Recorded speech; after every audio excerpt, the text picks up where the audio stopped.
Okay. It says we're live now. So we're just going to shoot the shit for a little bit while we're waiting for people to join in. If anybody misses the intro, feel free to complain in the comments, and I don't care. So, I feel like this is our first time kind of talking, but I've always liked I follow you guys both on Facebook, and I've always Well, appreciated you your can't be following me on Facebook. I haven't had a Facebook since well, yeah, October of maybe not 2020. anymore, but I don't know. I've always I'm on liked following Float. you guys, and I like the group you guys started, the shit statists say, or the group where we pretend to be statists. Ah, That's yeah, I the group. remember Yeah. that group. That Was group fun. was hijacked because so if you get banned from Facebook and you have a large group, it'll just offer the group to random people in it, and they can claim it. And the group, Yeah, I I forgot don't you know. both got you got. Yeah, I forgot you both got zucked, and We then got but then dropped Rachel, the you came same back. day. We were on a date when it happened. Starting Facebook groups is actually part of how we first became like a couple or whatever. So we'd been friends, and I made her an admin of this group that I came up with called ANCAP versus ANCOM dating group. Yeah, there was already the debate group, so I made the dating group, and I don't know. At some point, I sensed she was interested, so at some point I said something in a comment along the line. It was quasi inside joke along the lines of that. Was it that she gets moister than an oyster at the other admin or something? This video is now demonetized. Oh god, I wasn't even Work that way, monetized. does it? It's all good. My good friend Hodie's in the chat. So I guess we have a mutual friend, and yeah, Hodie's awesome.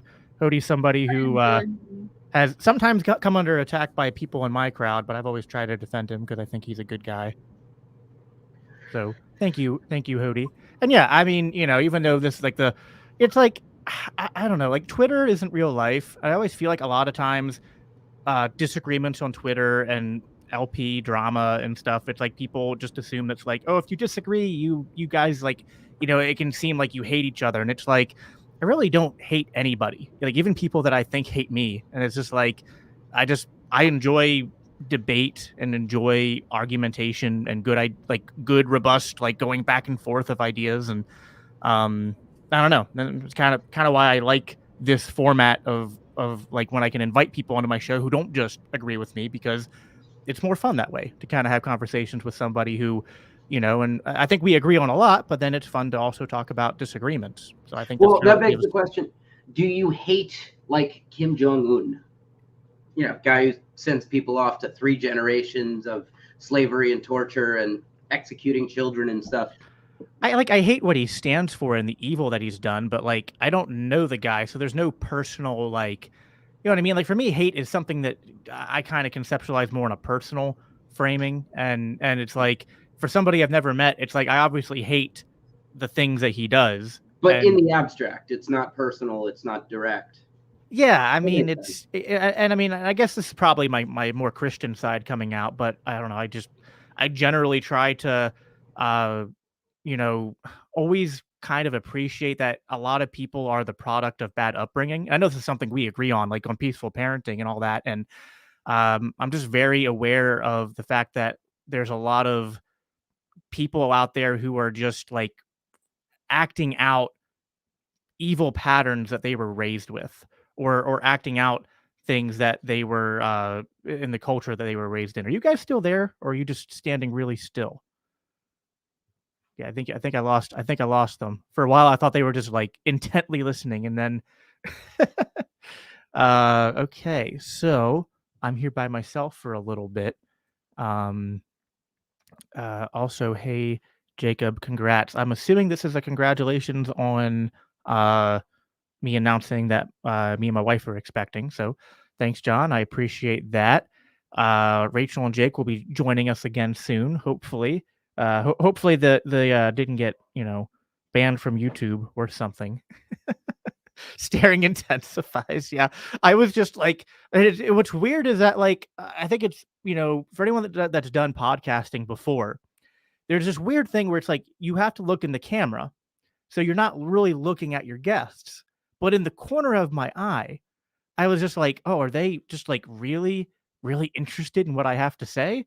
And then I was like, no, they're just completely frozen. So now they're back.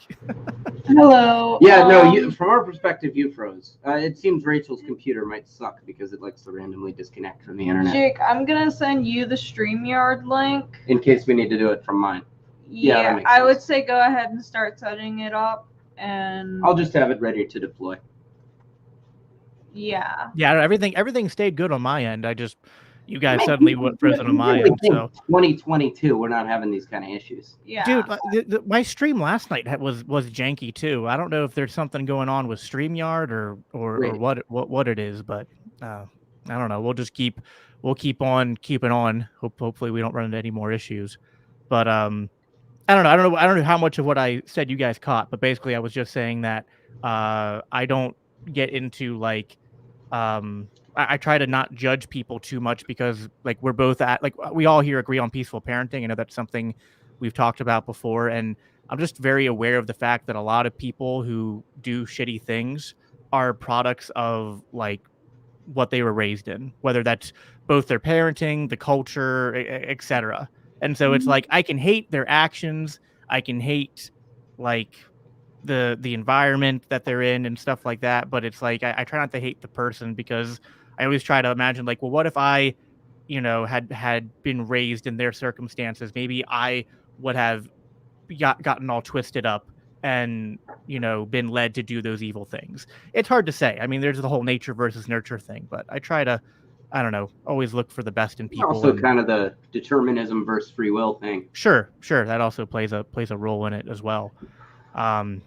There is only a very small number of people that I could really say that I hate on a personal level, and they're people that I have personal issues with.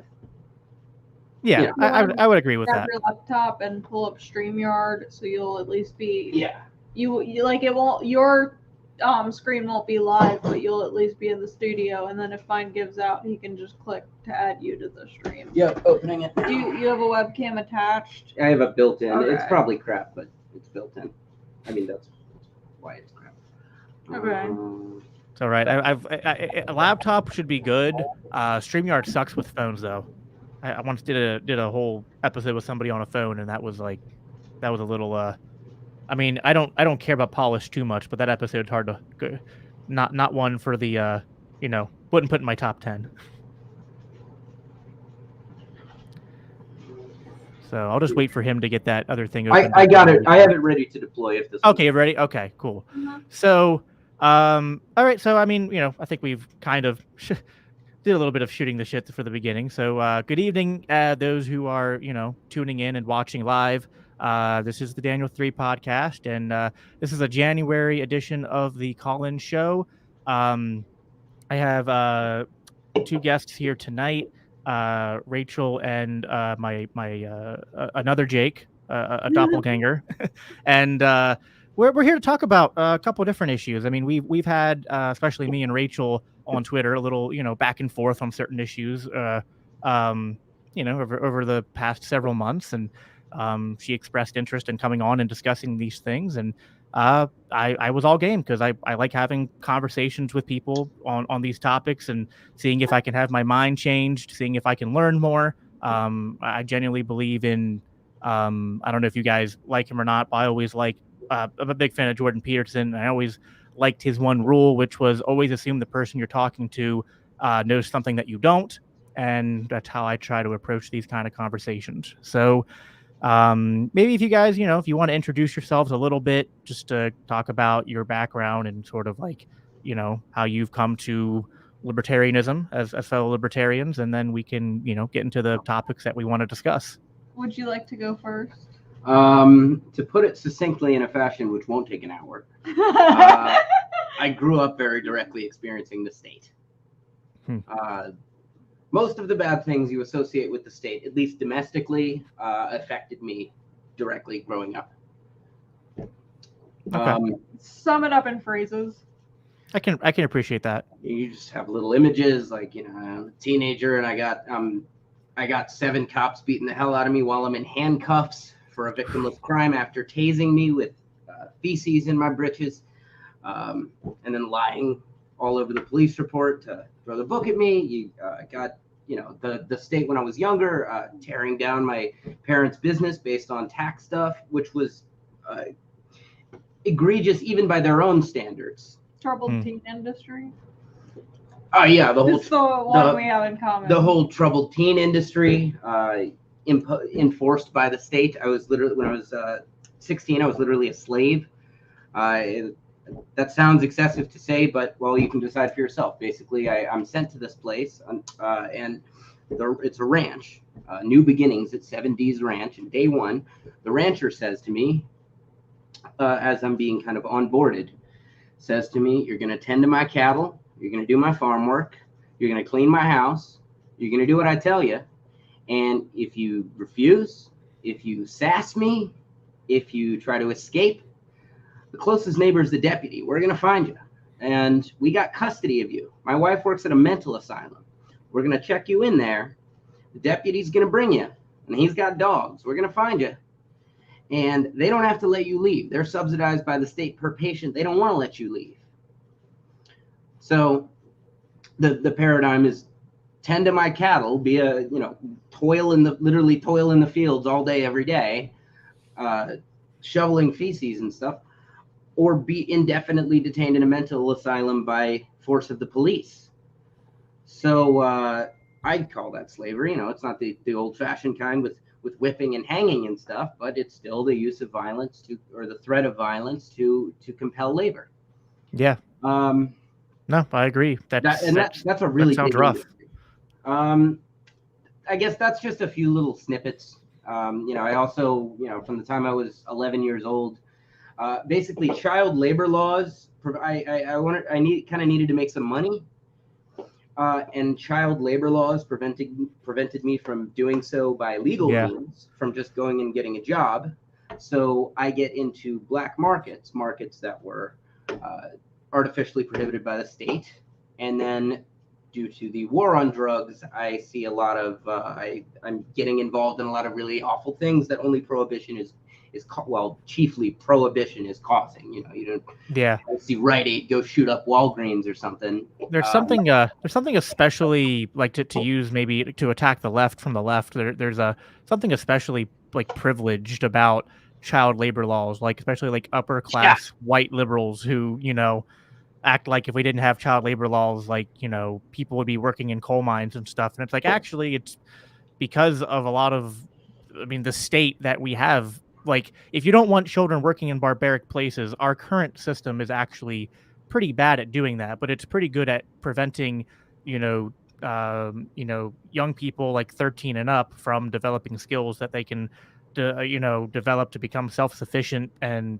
take care of themselves, and perhaps to escape toxic environments that they're being forced to live in because they don't have any other options. So those are all pretty harrowing experiences you described, and I imagine they definitely played a role in shaping your view of the state, because you kind of saw the belly of the beast pretty close up from what it sounds like.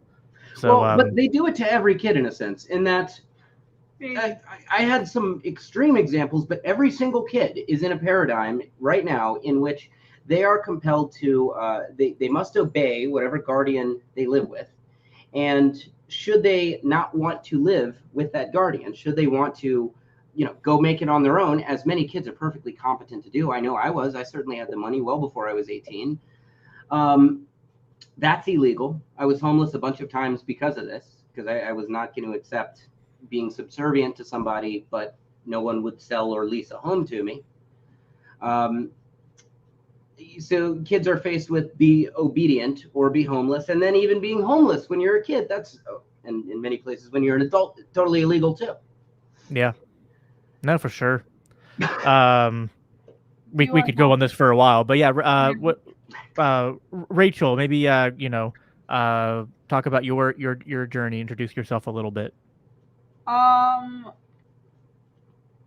you want to go over like the ideological journey, Jake? Like just do a summary, like two or three sentences on that. Okay, I was raised by Republican parents, and when I was 14, I by then was already very well fed up with government. I didn't know you don't actually need one. So I kind of thought I invented minarchism when I was 14. Basically, I went to my dad and said, "Hey, there should be a new political party called the Essentialist Party." And the premise was that like the state would only do the most essential of things, and basically a night watchman state. I came up with, and my dad said, "Well, they already have that. That's the Libertarian Party." And so I went on like lp.org, read the platform, and I fell in love with it. And then I was a minarchist about 4 years, and then when I was 18, I was doing a lot of psychedelics, dropping a lot of acid and stuff, and simultaneously getting exposed to anarchists online, like Larkin Rose and stuff. And it as soon as I see the phrase anarcho-capitalism, then it immediately clicked for me that all the things that I thought that I'd assumed only a state can do, protection of life and property and stuff, that the market can totally do it. And immediately I realized would do it way better. And that was pretty much it. And I've been an anarchist ever since. Yeah. Once you have that red pill, it's kind of hard to like.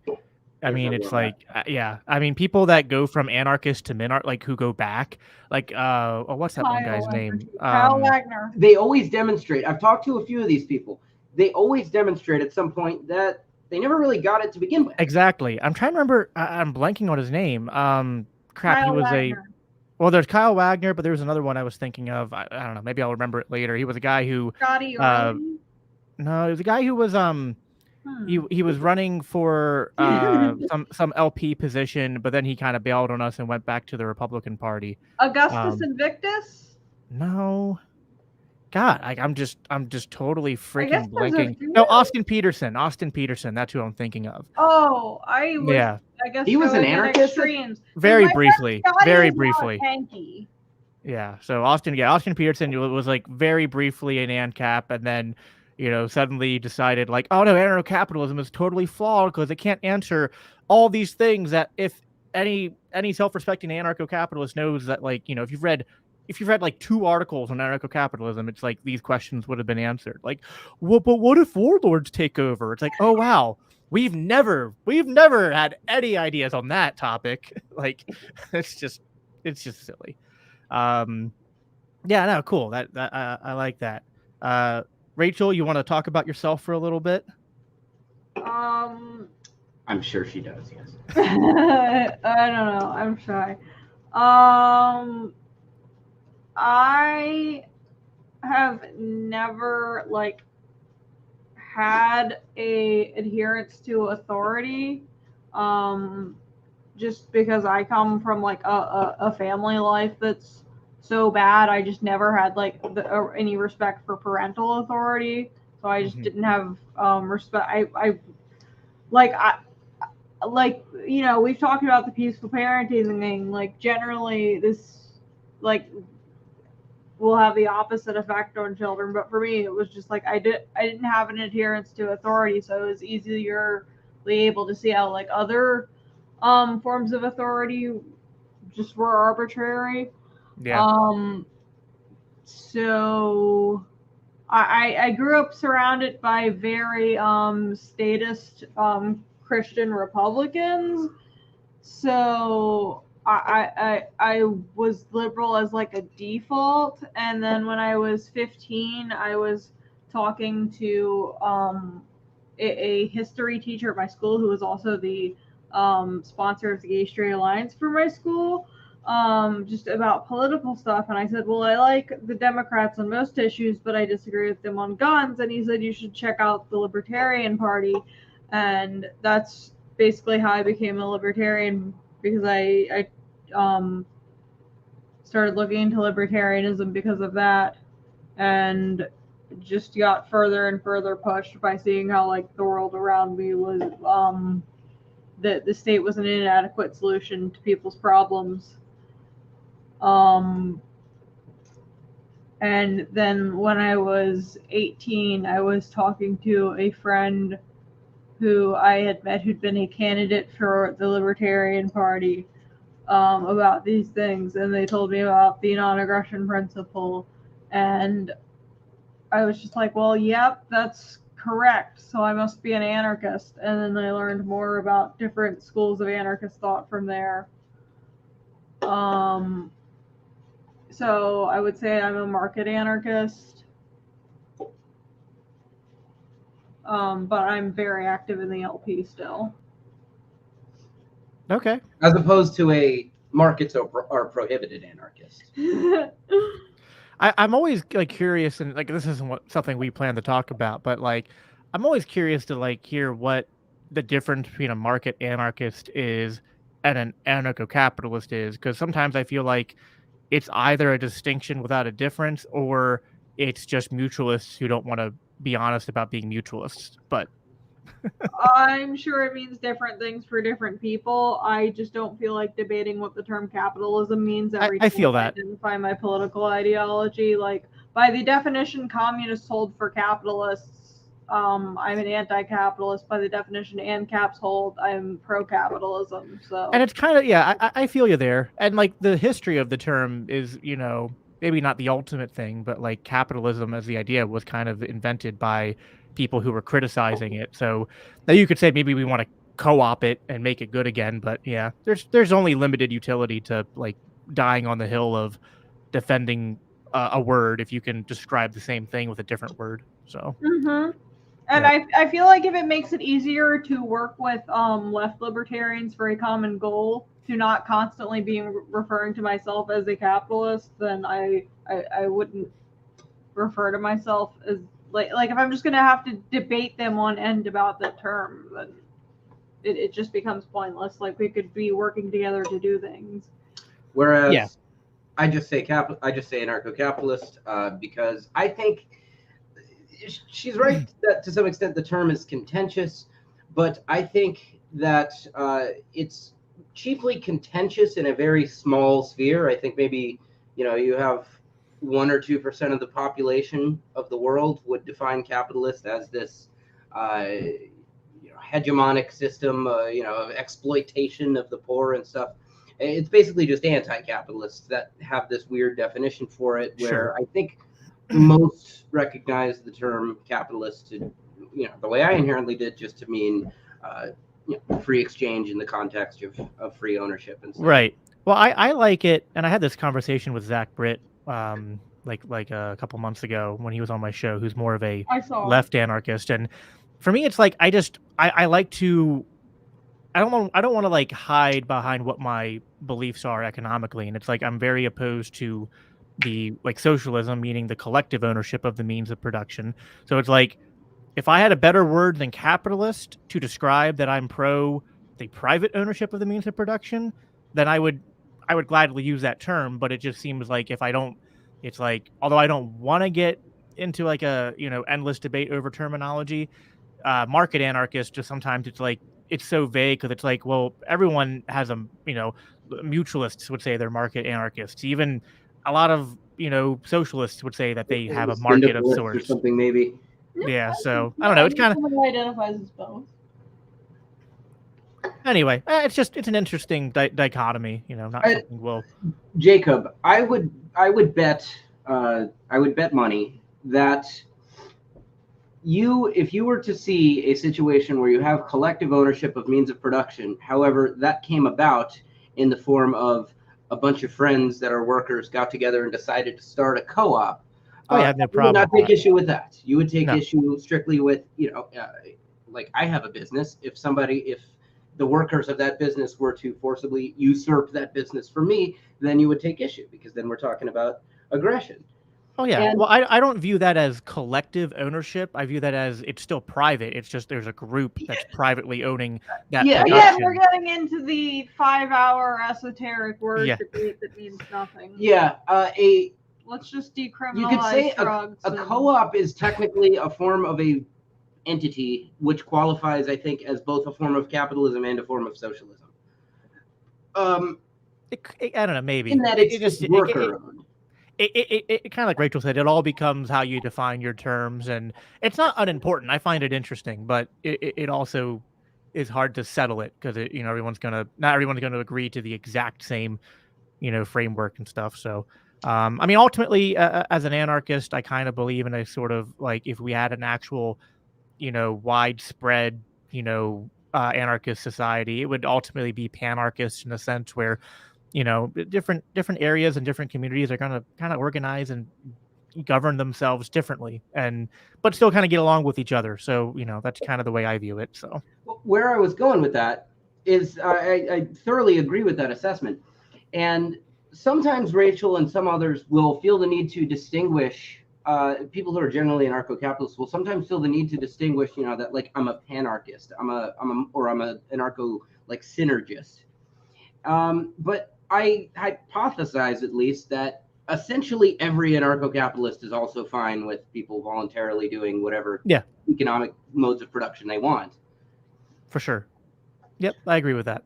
So, I think we've highlighted a lot of the areas where we, obviously see eye to eye on, which is not surprising. A lot of times the divisions we have can seem bigger because we focus on them, but we did, we did agree to talk about some of those. So let's get into some of them. Maybe the first one, just an easy one we can spend 5 minutes on because it's that easy, would be abortion.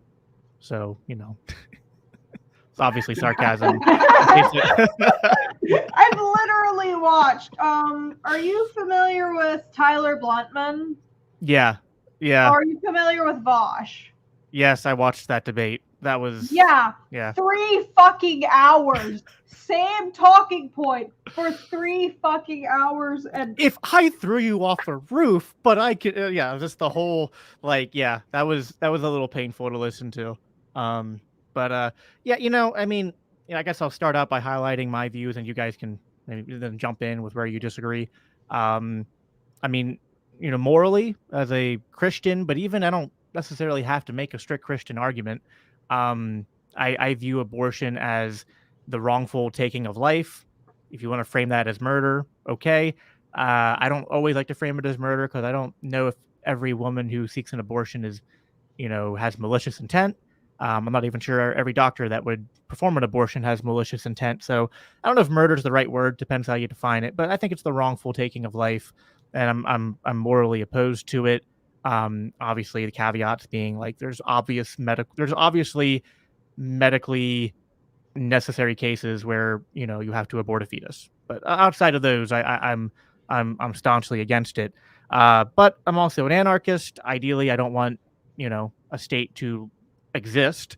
And while the state exists, I would ideally not want the state to legislate abortion, primarily because I think the state sucks at everything, and the state trying to enact a prohibition on abortion would be, doomed in the same ways that prohibition on alcohol or prohibition on psychedelics or prohibition on sex work or prohibition on, anything, how it goes. It ultimately falls short and ends up causing more victims in the long run. So those are generally my views. We can I could go longer, but I guess that's my summary of what my views are on the topic. You guys can ask any questions you have of me. We can get more into detail, or you can present your views. But the platform is yours now. Okay, then I would say you're the most reasonable pro-lifer I have talked to. Because I think that your position is the correct one to take if you're personally pro-life. Because we can see that the results of the Texas ban on abortion have been pretty disastrous. There have already been deaths of people who couldn't get medical abortions because the state, not knowing how to do fucking anything, didn't make medical exceptions. Oh yeah, and there's already been criminal investigations of women who have had miscarriages, which is also one of the primary reasons I'm against. As the husband of someone who has had miscarriages and knows how awful that is, the last thing you want when you're going through that awful thing is agents of the state kicking down your door and shooting your dog, and then hauling you off to investigate you for murder for something that it's just ridiculous to have the state be investigating something like that. So yeah, I mean, I'm definitely with you there. I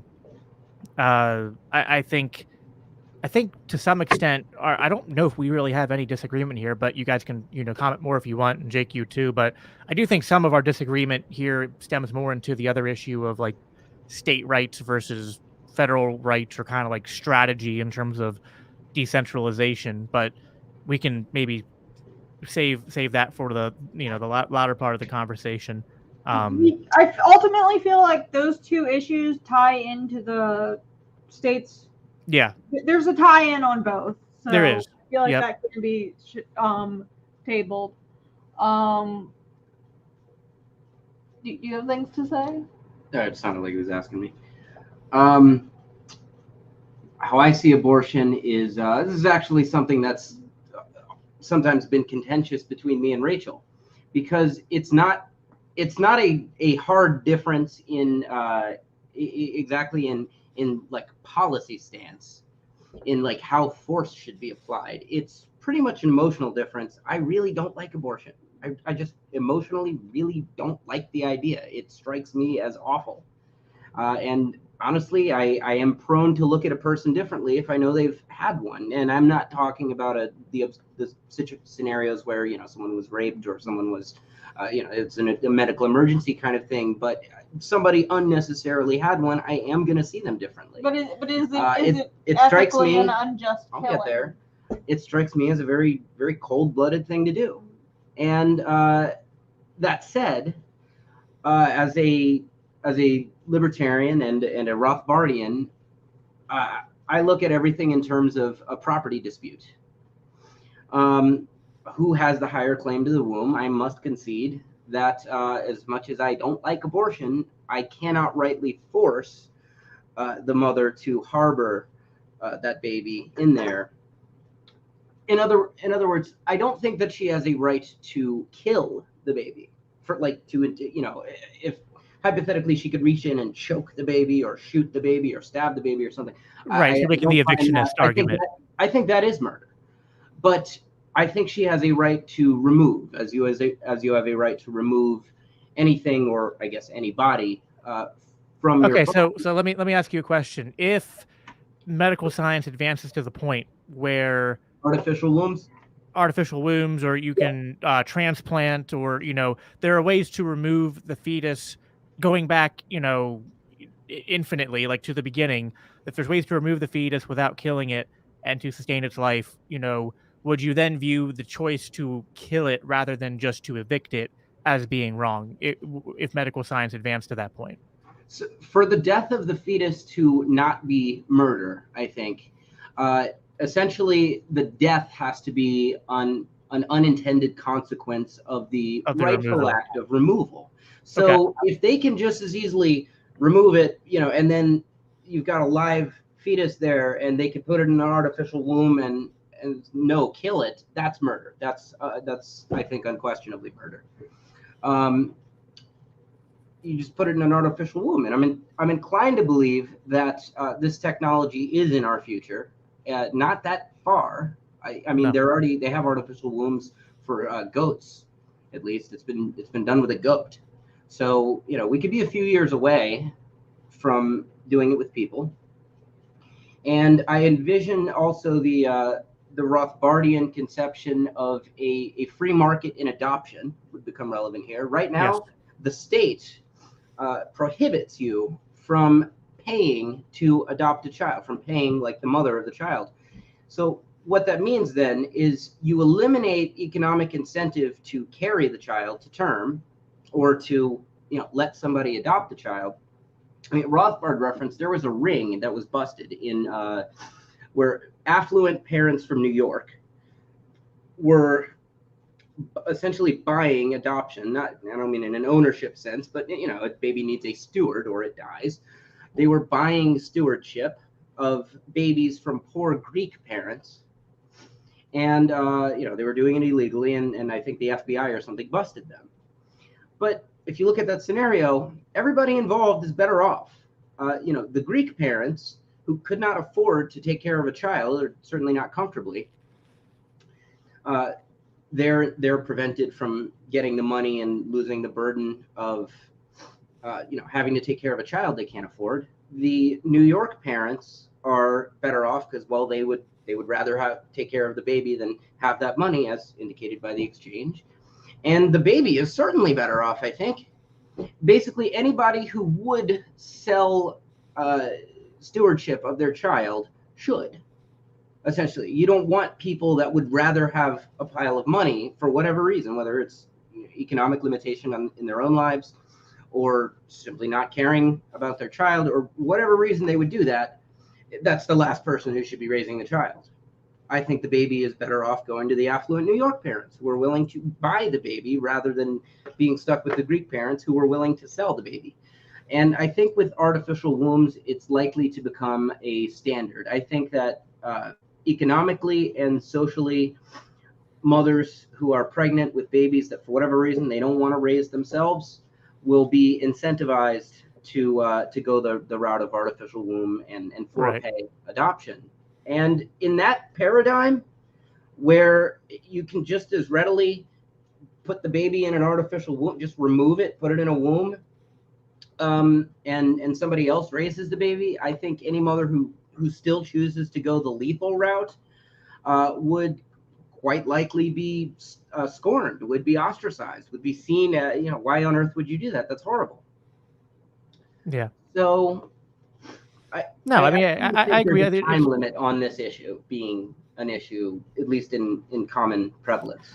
Yeah, and it's like there's a lot of ways that I could push back on what you're saying, but I'm also trying to like not let perfect be the enemy of the good, and this is where I'll sometimes disappoint my fellow pro-life Christians and pro-life libertarians, where it's like, at the end of the day, like, I don't know, maybe it makes me a bit more pragmatic, but it's just like I'm anti-abortion, but like my end goal is to see less abortions. So everything you described there would lead to less abortion. So like even if I would disagree with you on certain like nitpick on certain framings or philosophical terminology, it's just like I don't really disagree with you in the sense of like your heart and like the kind of like the direction that you're pointing to as far as like this would make things better, and I can't disagree with that. And there's no I care more about the result than I do about like using some sort of fiat to declare on some piece of paper that abortion is murder. It's like it did, because the latter doesn't do anything. So I mean the only we could maybe spend 3 or 4 minutes on like the one, like the only counter to the evictionist argument, which is basically what you highlighted, that I think is somewhat interesting, but it can lead to just endless spiraling, like what Vosh and Tyler did, like Rachel mentioned. If I invite you onto my plane, or let's say I didn't even invite you, let's say you snuck onto my plane, okay, and then my plane takes off, and I discover that you as a stowaway and you violated my property rights. You don't have a right to be there. You were uninvited. Do I have a right while we're in air to open up the cabin door and push you out? Well, I think it's a fundamental distinction whether I snuck on or whether you invited me on. If you invited me onto an airplane which is alienable property, which you can give somebody else a binding claim to, at least on a claim of access on a temporary basis, like selling them a plane ticket or something. If you invited me, that would be murder. And if I snuck on, I would certainly think less of somebody who handles it by pushing them out, but ultimately I don't have a right to be there. And yes, I would say that as much as I would judge somebody who's pushing people out of their planes because they snuck on and they're a stowaway, for me to say you don't have a right to push me out would mean that I'm saying that I have unilaterally seized a right to be there. What if I said you have a right to push them out, but your violations of property rights have to be dealt with reciprocity in mind, in the same way that if you let's say stole $10 from me and then I burned your house down, that's obviously those things are not even close. I'm being dramatic here, but in the same way that extreme example shows like a incongruency or a lack of reciprocity, I think that you sneaking on my plane is certainly a violation of my property rights, and I could maybe, when the plane lands, call my private DRO and press charges against you,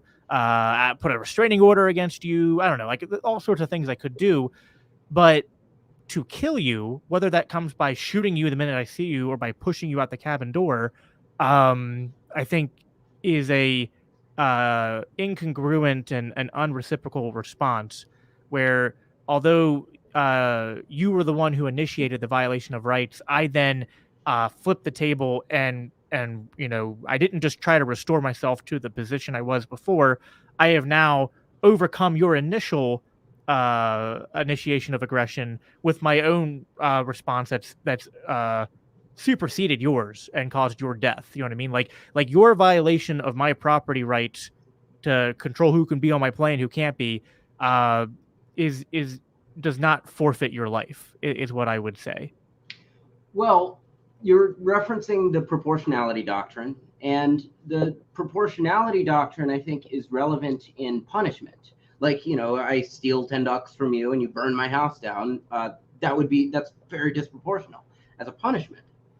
However, in simply the direct, immediate enforcement of a person's rights, we can't be bound to what the other person has already done. For example, if you walk up to me on the street, say I'm armed, and you walk up to me on the street and start hitting me, you have not shot me.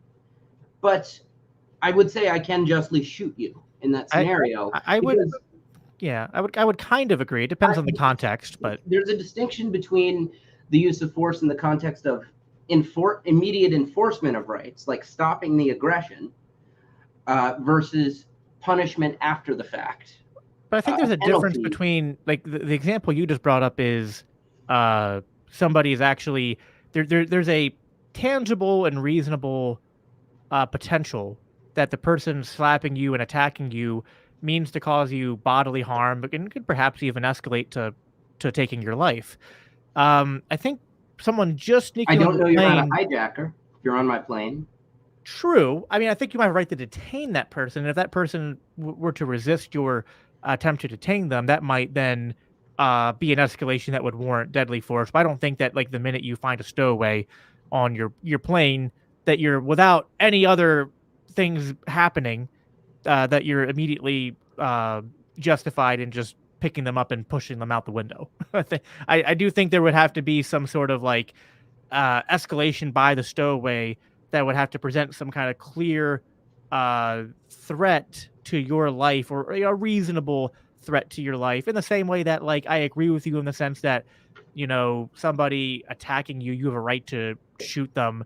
But, if somebody accidentally bumps into me on the street, I can't, like, turn around and shoot them and go, they meant to do that and they were trying to, you know what I mean? Like, there's and some of this gets into gray areas and stuff, but I don't know. This is where it can lead to endless circling. But I do think the proportionality there does need to matter in a sense. And where it applies to abortion, I think, is that although I do agree that a woman should have a right to their body, I don't know if the woman's right to their body should necessarily supersede the fetus's right to not be killed, just because it, not through any fault of its own, wound up inside the woman's body.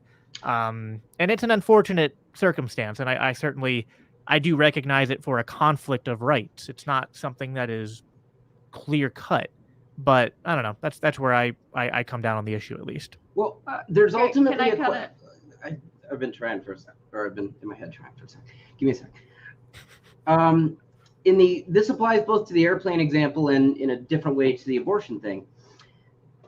For me to go onto your plane against your will, and sneak on, be a stowaway, and then you to be obligated to not push me out, means that I can unilaterally impose a positive obligation on you, that I can grab against your will, the will of you, the plane's owner.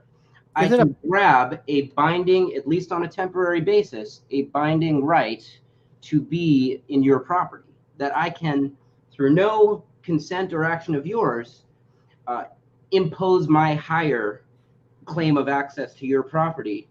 But it's not. It's just it's really more just a fact of temporary inconvenience. Whereas, like, you have a right to evict that person from your property. You just, like, have to land the plane first, and so there's a temporary inconvenience. But it's like, again, the circumstances being that they are, it's like you have no way to evict the person without killing them. I mean, at the very least, if you were going to kick them out, I would expect you to at least give them a parachute. You give them a parachute and kick them out, it's like, well, okay, you're giving them, I don't know. Even that seems a little bit over the top. But You know, in the same way that like I have a right to evict you off of my land, but if I push you out in front of a moving truck, I don't know. I think that's a little morally dicey. It's just because I have a right to push you. I don't think that me saying you don't have a right to kill somebody who hasn't presented a clear threat to your life is a positive obligation. I just think it's the enforcement of a negative one. But upholding that, if we were to suppose that positive obligation, upholding that means, even if on a short temporary basis, like the 30 minutes or so it might take you to land the plane, or maybe an hour, that you have unilaterally made me have an obligation to let you access my property. If I can't just immediately remove you from it, you know, because I now have an obligation to take care of your life. In other words, for me to be concerned with your life, and rather than simply my own property, that means that in essence, the product of my labor, even on a basis of 30 minutes of inconvenience to me, and I would not in real life. Well, you would have a right to sue. You'd have a right to you could have a right to you know, press charges against that person to be like, you put me in a situation where because we were up in the air, I had to give you a right to my property that I had not consented to. Now, I didn't have a right to kill you, but I do have a right to sue you and ask for financial compensation. So that I do would think mean that in that scenario, I have a property that there's an aggression in progress in my property. Right, and the aggression is a form of theft, and I would agree with you, but I don't think that all I can't forms stop of theft. the aggression, though. In other words, you're saying I have a right to punish after the fact, but not a right to immediately defend against the aggression. It just depends. I think it depends on the context. Some obligation to the aggressor. In the same way that if I caught my employees stealing from me, I wouldn't shoot them. Like I would be like, you know what I mean? Like if I caught, like, let's say past tense, you were employed with me, and I found out that over the course of several months, you have been stealing money from me periodically, small amount. I can't immediately solve that. You know what I mean? I can't immediately like wield force against you and make you restore all the money that you've stolen from me in one That's instance. one where self-defense is not possible. But if you happen to catch me reaching into your register in the moment, and you do have the ability to stop it, then self-defense does apply. And then the cash register theft equivalent of the plane scenario would be, if for whatever reason you can't, like, I absolutely will not go, oh, I'm caught, here's the money. I say, no, I'm taking this and I'll fight you to the death over it. But it's different. But That's what I mean. Like for me, position would be, well, that you ultimately, if it comes to it, can kill me, that you don't owe me. I agree with you to be able to take your money. I agree with you in the same way that I agreed that if the stowaway resisted being detained, that could be, I mean, again, it's like, for me, it's just like there has to be something more. It's not the mere act of being caught violating property rights. It's the being caught, and then if you resist those attempts to detain or those attempts to stop, that to me is then when the escalation happens to the point to then where you would be justified in using force and possibly lethal force. But again, I think there's a, we could spiral around this. I don't mean to cut you off, because I mean it's a good debate and your point is well taken, but we could go another hour on this. So I have to hard stop it. I have to hard stop it somewhere and let Rachel talk too. 5 seconds. I just wanted to say that this is one of some scenarios in which how I think about something emotionally does not match how I think about it from a strict deontological perspective. I think if you throw somebody out of your plane because they snuck on there, you're a bastard. But I ultimately side with the property owner in terms of how law should apply. All right. Fair enough. Some things, I don't think this is a good one-to-one comparison, because I feel like the claim to your body that you are is very different from your claim to a property. I would say that your claim to bodily autonomy is higher than that of your claim to the airplane. I would agree with you. Which is why I think you would have the right to remove someone from it at like any cost. Let me put it this way. I think abortion is fine and not murder.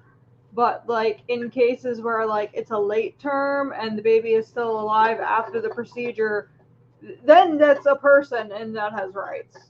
Well, there's a lot I could go after that, but the other distinction would be that the person that has snuck onto your plane is a fully formed person, and in at least 90% of cases of abortion, we're talking like first trimester before like very little development has been done. to me, that almost makes them more innocent because the fetus is not a fully formed, functioning adult. Meaning, so they didn't intentionally sneak upon. They just like got yeeted into existence inside of your womb and didn't have any say in the matter. So that'd be where I'd provide a little bit of pushback. But again, and I agree, bodily autonomy is more important than your right to your plane.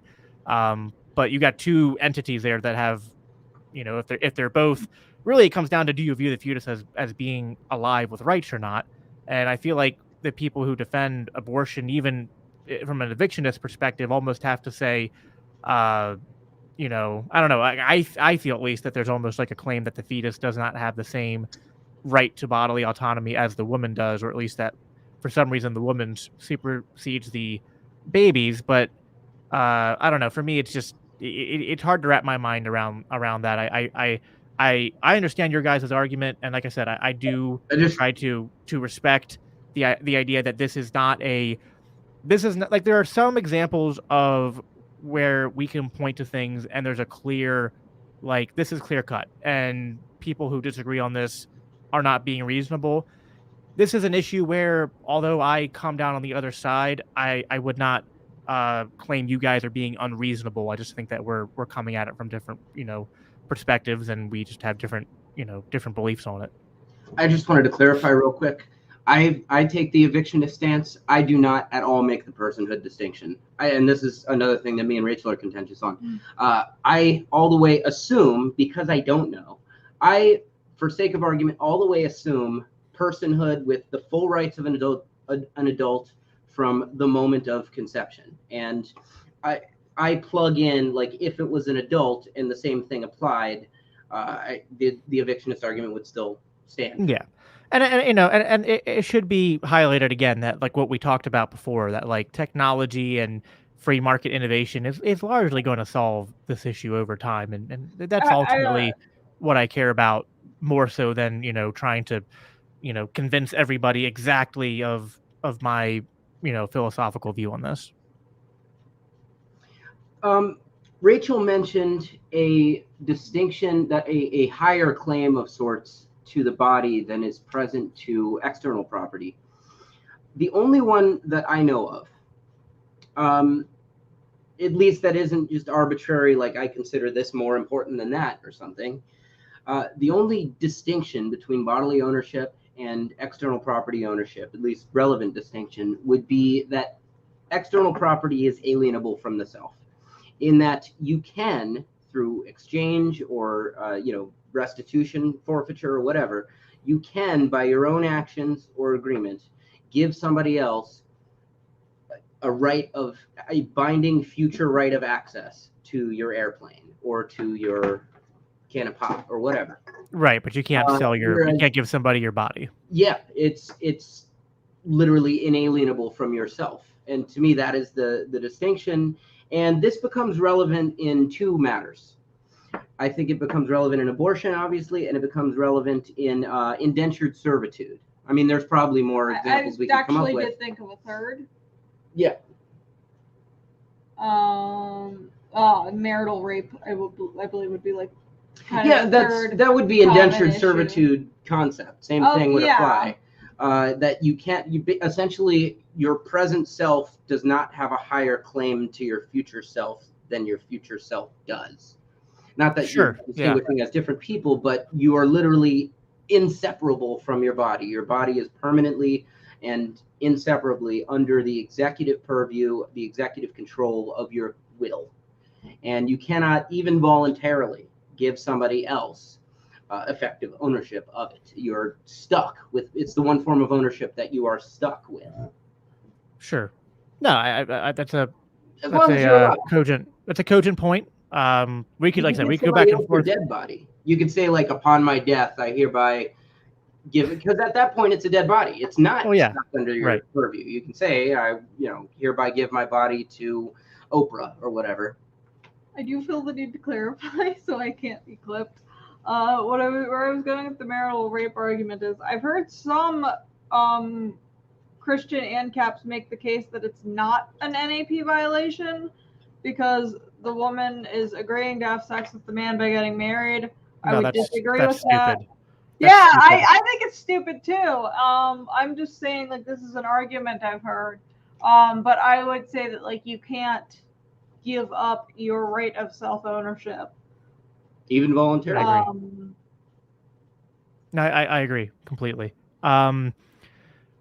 Speaking of, I guess, self-ownership and talking about bodily autonomy, this is probably good. I'll use that as my segue to the other topic we want to talk about, because we've talked abortion pretty good there, I think. We probably have a little bit stronger disagreement on the topic of trans rights, although, again, I'll clarify my position here, which is, I mean, for me, the term trans rights is just confusing to my conception of rights, because I don't really believe or like using any kind of labels that are like group rights. Like, I don't believe in male rights or female rights or religious rights, or I don't know. I kind of take the view that all rights are property rights, or all rights stem from self-ownership. Everyone has the same rights. Insofar as I believe that, I obviously believe that trans people have all the same rights that I have, and in that nobody owns anybody else, and nobody should initiate force against anyone. So, I'm not trying to take away any, in my opinion, I'm not trying to take away any rights from LGBT people. I would just say that the only really comment I have is that when people ask me on my, if the topic of gender and sex comes up, well, I take more of a socially Christian conservative view on sex and gender, where I believe that sex should be between a man and a woman, and that's just because of my Christian beliefs. And I think it should be in the confine of marriage. As far as gender, I don't believe in the I guess the idea of gender abolition. I do think gender is somewhat tied to sex, although I do think gender is kind of like, there is a social constructed element to it, and I think gender is sort of like the roles and social characteristics that are pertaining to biological sex. But I do believe in some variability. Like, I don't think that because you're a woman you have to be a stay-at-home mother, or that because you're a man you have to be the breadwinner. I do think those are traditional roles, but I don't think that those are biologically necessitated characteristics that people should be held to. I do believe in, equality between the sexes, and I do believe in, not being tyrannical with forcing norms of certain genders on people. But I don't know, I guess where I think some of the LGBT movement loses me is, for me, it kind of confusing, because there's things about the, social progressive views that are feminist in nature, and that seem to really want to highlight and strengthen the rights of women, but also the identity of women. But then transgenderism and gender abolition seem to be in conflict with this a little bit, and I just don't find myself convinced by the arguments I've heard for the idea that gender is just a completely socially constructed, and that I just have a hard time wrapping my idea behind a lot of these beliefs. To me, I've often analogized it to, in the same way that when I talk to someone who isn't a Christian, I'm sorry, I'm going long here. I just want to completely spell out my views. In the same way that to someone who isn't a Christian, if I come to them and say, well, I believe that I'm filled with the Holy Spirit, and I believe that Jesus is my risen Savior who died for my sins, and I've accepted into my heart, and I view myself as a child of God. And I believe that when I pray, that I receive answers over time in different ways that have been manifested in different ways. And so in the same way, like a lot of these claims that I make as a religious person, and my Christian faith is very paramount to my identity. You know, in the same way that I imagine a non-Christian looks at all those claims and goes, "Well, I don't believe in your faith. I don't believe in Christianity or Jesus or those things at all." Um, you know, and so they just don't have that same belief system that I do. That's basically my feelings on transgenderism. Is you know, it's not one out of malice or hate or discrimination. It's just one out of I don't really share that worldview on how gender and sex are defined. So with that, I will leave it at that. Obviously, you know, because last point, I'm an anarchist, and I think legislating things is dumb. Okay, there's a lot, and I'm probably gonna have to ask you to like re-go over your arguments so I can Sure. Yeah, ask any questions that you need to for me to if you Um, need clarification. the first piece I would like to address is the concept of X group and rights.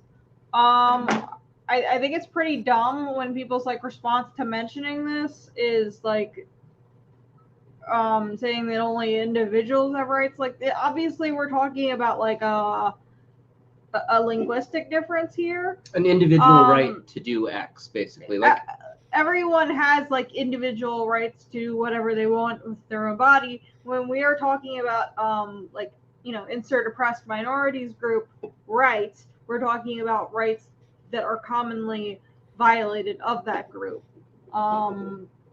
So, you know, when we would talk about black rights in the 1800s, we would be talking about the right to not be enslaved. But that wasn't at the time happening to non-black people. So that would be talking about getting the right to not be enslaved for those people. If we would be talking about women's rights in the like 1910, you know, all men had the right to vote at that point, but we would be talking about obtaining the woman's right to vote. Obviously, right to vote is probably going to be contentious among anarchists, but I think you get where I'm going. I don't like right to vote. I support the right to vote in voluntary organizations such as a Sudbury school or a union or cooperative. That's free association. Clearly, I didn't mean that. Well, I'm just nitpicking your words for the meme at this point. So when people are talking about trans rights, they're not talking about any type of special rights. They're just talking about the individual rights that trans people have that are violated, generally by the state.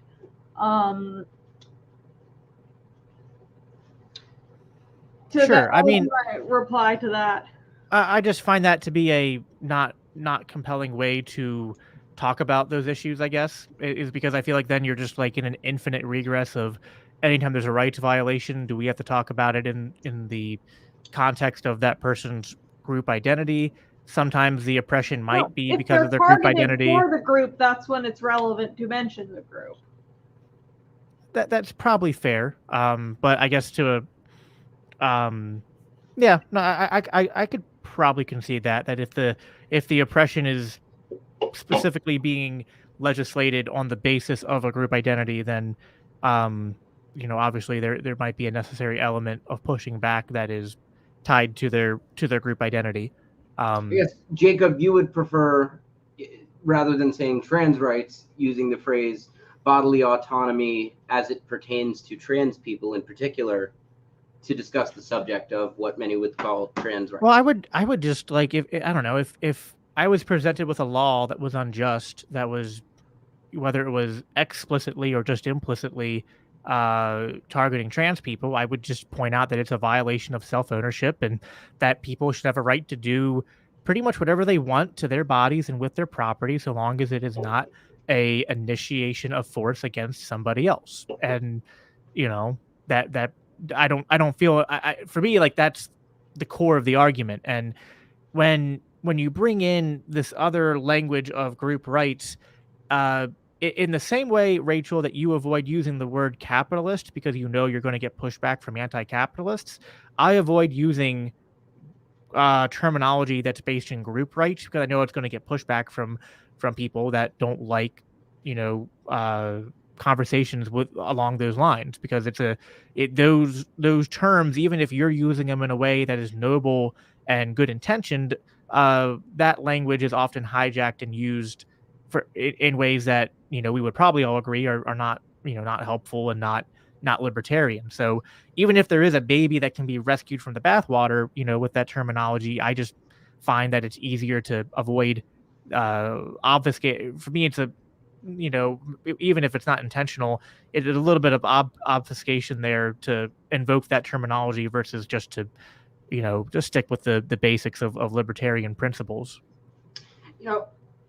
I think that's often the guise used for aggression. Like a big one it's done with is workers' rights. People will say workers' rights, but they're not talking about the rights everyone has of self-ownership and property ownership. They're talking about a quote right, to have the state come in and impose certain conditions on employing people.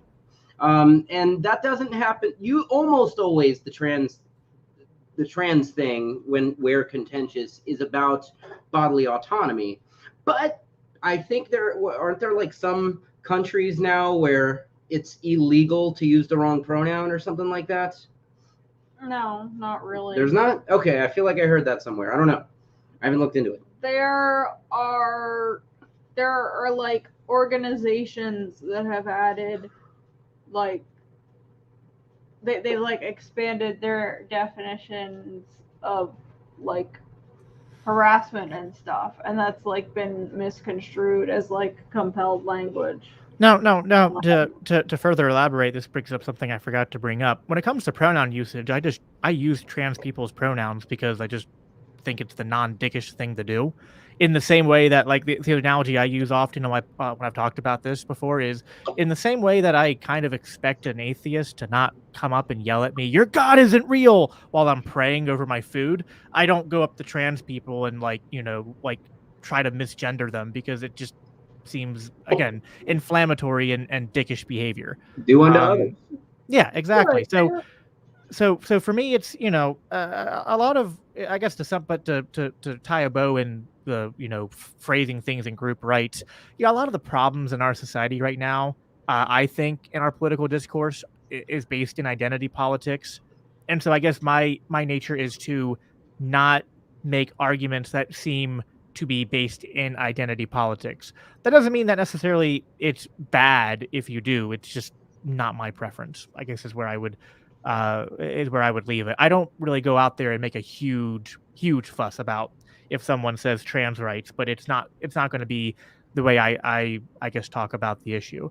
But in terms of I guess any disagreement you have with me on the topic directly, or on the topic, whether it's on the topic like my beliefs on it, and if you think those are problematic from a ethical or libertarian perspective, or if you think, I don't agree with any legislation okay, let me caveat this. I am somewhat unsure of what to do with the topic of transgenderism and children, and this is something I go back and forth on. So that might be something where we might disagree politically, because I don't know. And this might segue into like the final topic, which is like, kind of like what we do strategically and decentralization and all that. But like some of the stuff gets tricky when you're talking about like, what do you do in the here and now? And I often wonder, to what extent should things be pushed on children? To what extent, there's kind of like an argument in favor and an argument against. It's like, on one hand, I don't want children to become entirely conceptualized as the property of the parents. But on the other hand, I don't want children. I don't think it's right to just be like, well, when children are 6 or 8, that they should just be free to do whatever they want, and parents should have no say over that. And there's a balance there in terms of like the rights of the parent versus the rights of the child, and perhaps this is my Christian sentiment coming out, but I generally think that parents have not the right to dominate their children, but the right to steward them and to try to raise them up in a way that they think is going to set their child up for success, and to support them, and to be there for them and to protect them ultimately. Yeah. My turn. You got the other topic. Okay, but I'm touching on that though. Yeah, after you can. I just have more expertise in like the details of this topic. More specifically, the trans issues. I know what you're gonna say on the broader youth rights topic. So yeah. I guess the laws that are being passed on a state level in some states, or that have been introduced into Congresses, those would violate both the child and the parent's rights. It's laws against gender affirming care for anyone under. In some states, they say the laws say 18, some they say 19, some they say 20. Some they say 21. Like, we're getting into like, it's not even just minors, it's adults who are like, I guess I don't know, I guess some states just have weird more restrictions if you're like under 20, 19, etc. Sure. So these laws are violating but like the parents' rights and the child's rights. No, I would even grant you that, and I would agree. And I feel like, I mean, and we're running low on time, so I'm trying to just streamline the conversation a little bit. I feel like we probably have different views on some of the social issues, but I feel like it's mostly not contentious unless it becomes a matter of like the state being involved, and if anybody's trying to use the state to push their ideology on others. I'm against that as an anarchist. Where we've seemed to disagree a bit is sort of like, so obviously we don't live in Ancapistan or an anarchist society right now. It's rather totalitarian, rather authoritarian, in my opinion, rather fascist. And we have to do something to move from where we are now to something more libertarian in the future.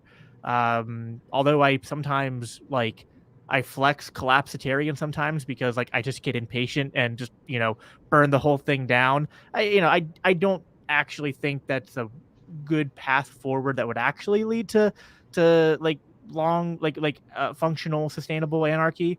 At least I don't think that it's the most likely path to lead to that.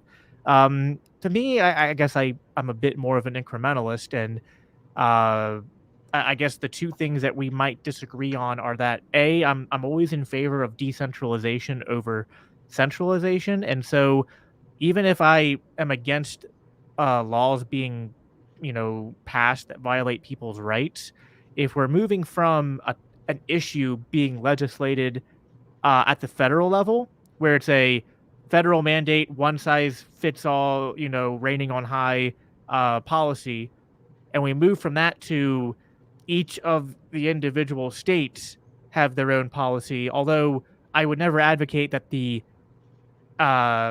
status quo of all 50 states having their own policy is the libertarian end. I think it is a direction towards libertarianism to move from federal control to more decentralized state by state control, obviously continuing to push that and go, okay, now go from the state to the county, and from the county to the municipality, and then from that all the way down to the individual, and everybody owns their self. That's the direction I want to head towards. But it seems to me we have to move in that direction, and we're not going to make it, it's not a light switch. We're not going to go from where we are now to freedom in one step. There's going to be steps along the way that will be, authoritarian in some sense, because I think all statism is authoritarian, but they, in my opinion, will be less and less authoritarian if we continue to move more towards the local level.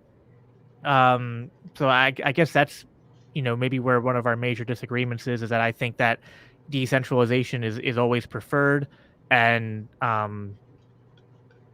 think that incrementalism is ultimately okay.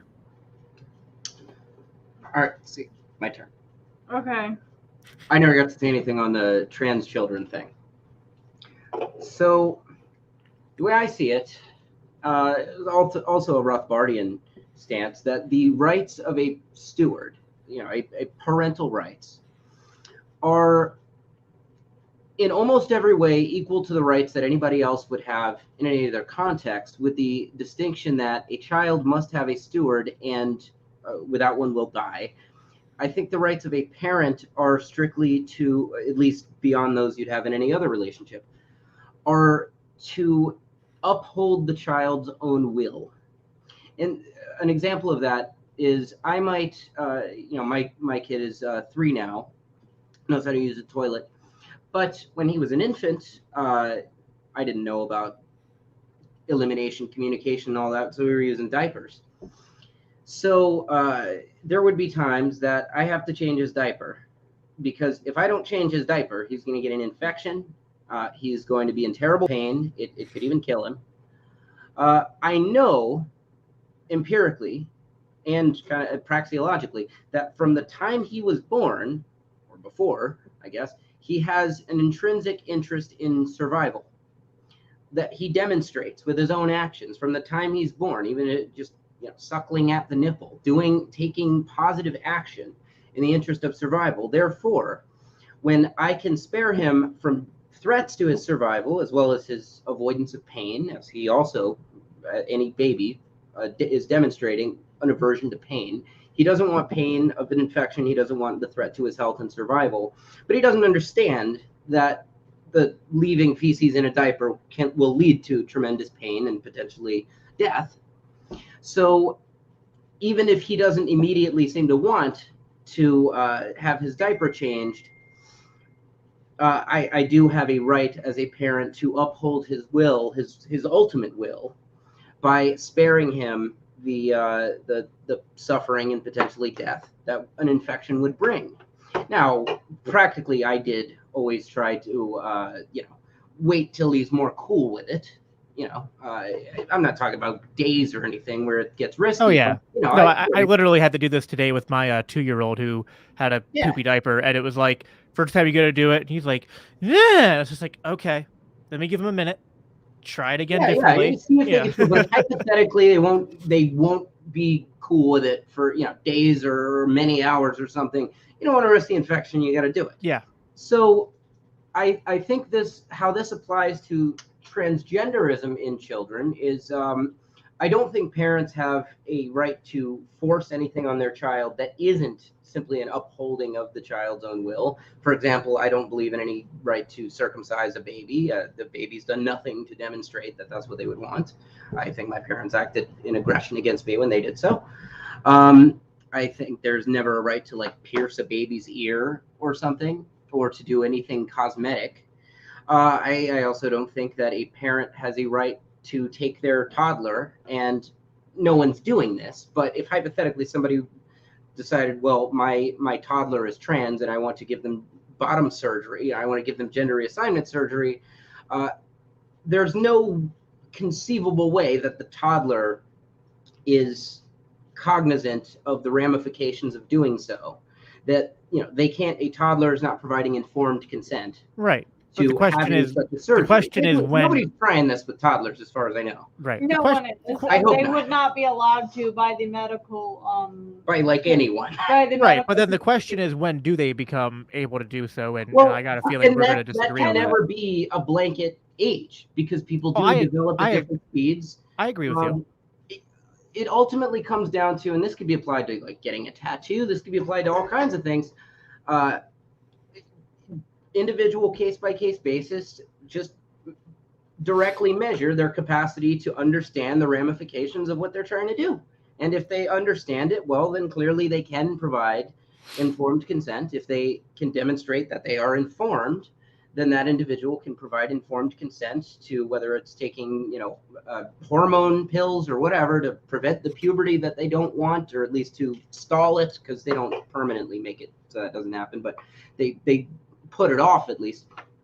Whether it's taking something, you can just measure it by literally directly measuring it. People often like to come up with one size fits all universal solutions, but that would only be applicable if humanity was a one size fits all universal species. You know, if we were homogenous, and we're just not. You know, some people at 13 will be able to sit and fill out or verbally answer all kinds of questions about the hormone blockers that they want to take, and why they want to take them, and what the potential side effects are, and all kinds of stuff. I mean, I've never been trans, but I probably could. Yeah, I was certainly that conscious and could have been cognizant of that stuff, able to have the capacity to understand it at then.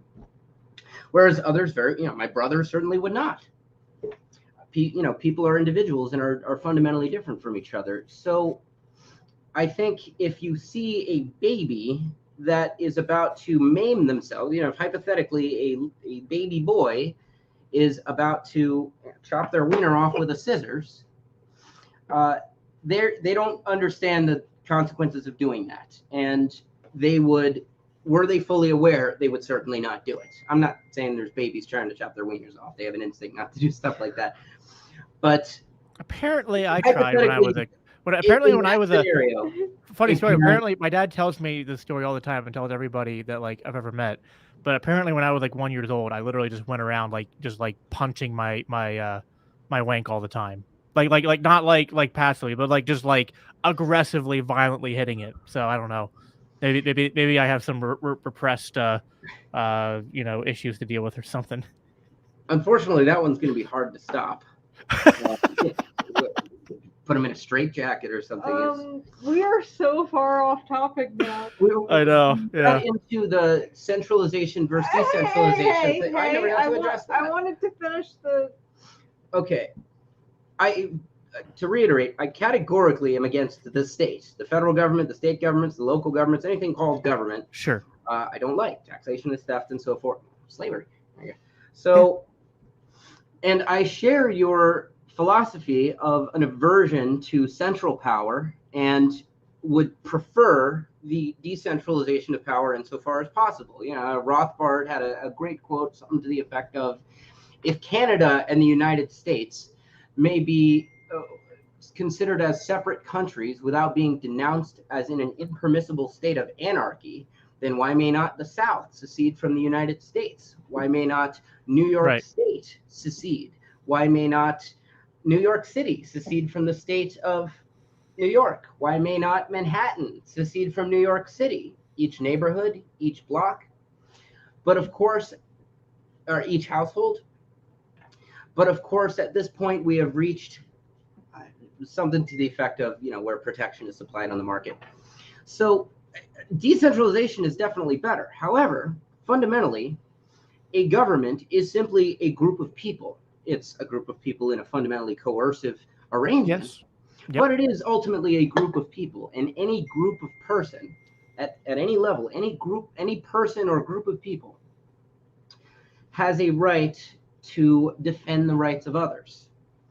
So I would say you would probably agree that if hypothetically a bunch of states were trying to, say, torture to death 90% of their inhabitants, you know, round everybody up and chop them to bits, you know, burn them alive with blow torches or something, and the federal government could prevent it just by writing that they're not allowed to do that.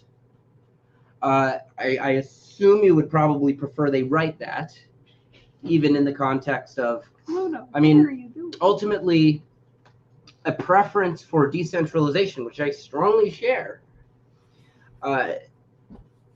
does not mean that I can assign unethicality to an action which is by itself ethical. You know, I'm not sure that I would disagree with you, but I don't think the core of my argument was that it was unethical. Like, sure, there are probably instances where the federal government could, in a very like you know, like isolated incident, use coercive power and even centralized power, but do something ethical with that power. I mean, as much as I'm an anarchist, that doesn't mean, insofar as I agree with you that governments are just collections of people, not every action and not every committed by every person in the federal government is evil. There are actions that are actually virtuous or well-intentioned, I would say. There's, you know, times absolutely where welfare helped people, and there's times when government programs have absolutely helped people. There's even as much as I hate the police, there are instances where I'll see a police officer do a good thing. So I agree with you that in an ethical sense, that's true. What I'm saying is that I think as libertarians, we should, this is sort of a time preference argument. If we try to accomplish some good in a short term by centralizing power, that this is always going to lead to more evil in the long run. That it's all about what span of time you're evaluating the actions on. In the immediate short term, yes, the centralization of power might accomplish some measure of good, but I think that in the long run, when you centralize power, that will lead to uh, more pain and suffering than you are preventing over the longest analysis of the consequences of that action. Wait, we have a roommate that's a Hoppian that wants to come on real quick. Oh my gosh. So she says trans rights. About what you said directly. The federal government already routinely does, probably on a daily basis, have laws about what states can and can't do. It's not like that's a new advent. I mean, there was a war over it. And don't get me started on the Civil War, but Right. We're not further centralizing power if simply by adding one, which is only restricting the a rights violation, such as prohibiting people from getting themselves surgery or taking pills or something. We're not like, I'm not talking about let's create a federal government to do that. It's already there and the power is already centralized. Sure, but insofar as we continue to advocate a solution that relies on the federal government, we are at odds with our own ends. Meaning that if the solution to local state tyranny is that libertarians are proposing is to use the federal government, we are adding to the normalization of centralized power. Whereas we should be trying to, I agree with you. Like I said, we shouldn't settle for just 100 smaller dictators instead of one giant one. But what we shouldn't do is solve the 100 dictators by normalizing the idea of one. What we should rather do is just continue to push the ball towards closer to self-ownership and the sovereignty of the individual. And so when we find local governments, whether that's a state or a county or a municipality, enacting tyranny, we should absolutely, as libertarians, stand up against that. And I have never advocated that we just settle for the tyranny. I just think that what we should be doing is providing solutions that are moving the ball in the right direction and not justifying a short Band-Aid fix of, oh, well, the federal government already exists, so let's use that. Because insofar as we do that, we are normalizing the existence of the federal government, which is something that I think all three of us vehemently oppose. Just to clarify, I never lead with, let's use the federal government. It's just like, if asked, check a box, or, somebody directly asks me, they can either pass this, the federal government can either pass this thing prohibiting state tyranny or not, and the net result is less tyranny. I always go for the less tyranny option, but you'll never hear me putting forth, I don't think I have ever put forth, like, let's start talking about the federal government doing it. I don't think you have, but and I can't say for sure if Rachel has, but Rachel, this whole conversation started when Rachel tagged onto a conversation I was having with others who definitely were making that suggestion. So I always default to agorism. I want everybody to stop paying taxes. Oh yeah, 100%. I think that solves it, increasing privacy and exchange through cryptocurrency 100%. And related technologies. Maybe we could at least, even if we don't, come down at completely agreeing here. I mean,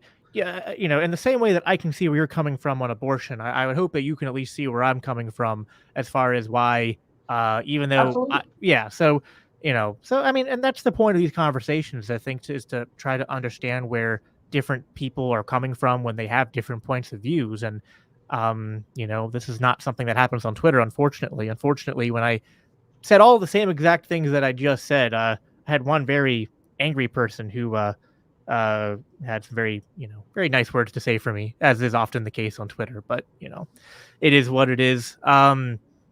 Unfortunately, I see a bit of a black pill that I have when it comes to. I'll hear a lot of libertarians, and I use that term for anyone who doesn't know. I use that term very broadly to certainly to include anarchists. I see a lot of libertarians use the phrase incrementalist and talk about things like, little by little repealing the tyranny and decentralizing little by little. But this, great, any less tyranny is good. But I don't see that happening in a political context. I don't actually see, and again, I would love to, but I don't see a general trajectory towards incrementally the state getting less and less up in our business. I see the opposite. I see the state largely in many issues getting bigger and bigger. New regulations are passed. I mean, there's hundreds of thousands of federal regulations alone, and that number is increasing substantially every year. If I had in debt, something like that. Yeah, if I had like 20 to 30 more minutes, I might be able to point to a lot of examples that I know of which, we were, and I won't even, I mean, a lot of what I know of is people in the Mises Caucus doing stuff, but there's even good libertarians outside the Mises Caucus, and even people who are in the Republican Party and the Democrat Party who have, at the local level, done heroic things to create more incrementalism and decentralization, and to, things like the decriminalization of psychedelics, things like passing Breonna's law and passing essential law pass? Not the federal one. Not federal one, but in certain localities, there's been progress made on things like Breonna's law and important criminal, justice reform that's been enacted. There's been pushback on gun rights. There's been really important pushback on COVID mandates and stuff. So, it's not perfect. You know what I mean? It's not perfect. I would never say that we can't. There's obviously room for improvement and doing more. And this isn't to say that everyone has to be politically active. I kind of take the approach that, you kind of have to attack the state from multiple angles. We need people taking the political route. We need the agorists engaging in the gray and black markets. You know what I mean? We need. You get no dispute for me on that whatsoever. I could not agree more. But from the cynic perspective, I agree that there are a bunch of ways, such as weed is increasingly legal everywhere, and there are a bunch of ways that things get a little easier. But this is just a hypothesis, not a theory.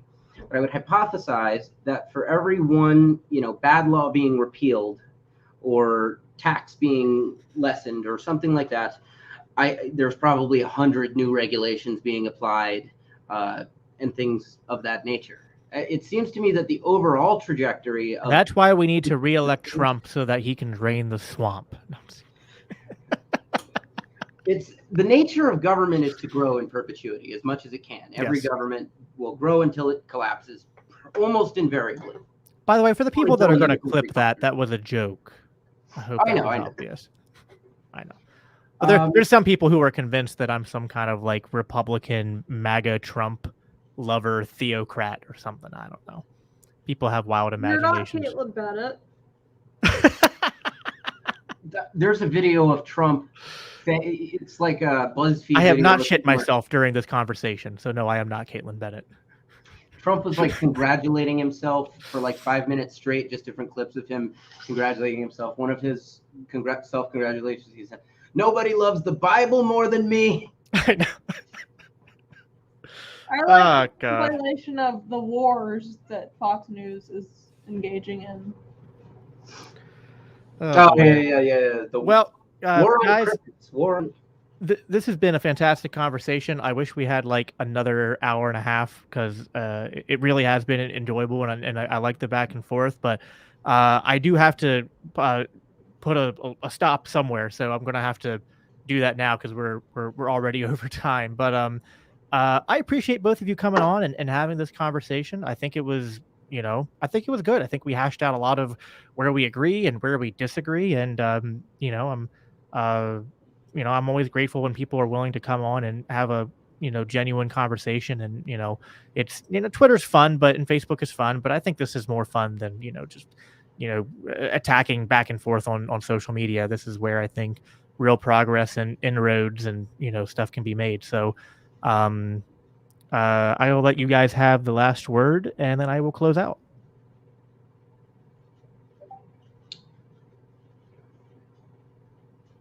What did we not touch on? I've made Jake speechless. Oh shit! Okay, you mentioned Twitter, and Twitter is very difficult for me because of character limits.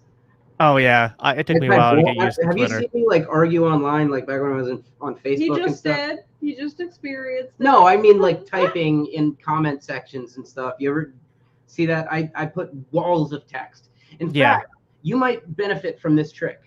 So I take it you argue with statists all the time, or at least do sometimes. Yes. And you'll find, I'm sure you have found, that you'll encounter the same objections over and over and over and over again. Somalia, roads, warlords. I have found it an enormous time saver to just save my responses to them. I'll just type out a wall of text about a free market and roads and how it work kind of like a shopping mall where they're selling traffic and so forth. Big comprehensive argument that pre-addresses their next objections, and then just save it in my notes. And then same thing with rights enforcement and / defense and courts and regulation of business and so forth. I have hundreds of just these notes saved. I'll just type in a keyword in my notes, and somebody says roads, boom. Somebody says Somalia, boom. It's just all right there. And as new objections get presented to what you pasted, then you can continually refine your wall of text to pre-address them. So like this is the biggest time saver ever. And if you want, I can send you some of mine to save you the time if you'd like. But definitely do that if you're not already doing that. It's, oh my God, I've saved thousands of hours of my time just by just by saving my responses to the objections that every statist has and every statist thinks they're original in having. No, I think that's useful. I think there's that's definitely a good idea to implement. So, Rachel, do you have any closing thoughts? Anything you wanted to say or chime or comment? No. Luna says that her Covenant community will have porn theaters where you can buy recreational cocaine. Nice.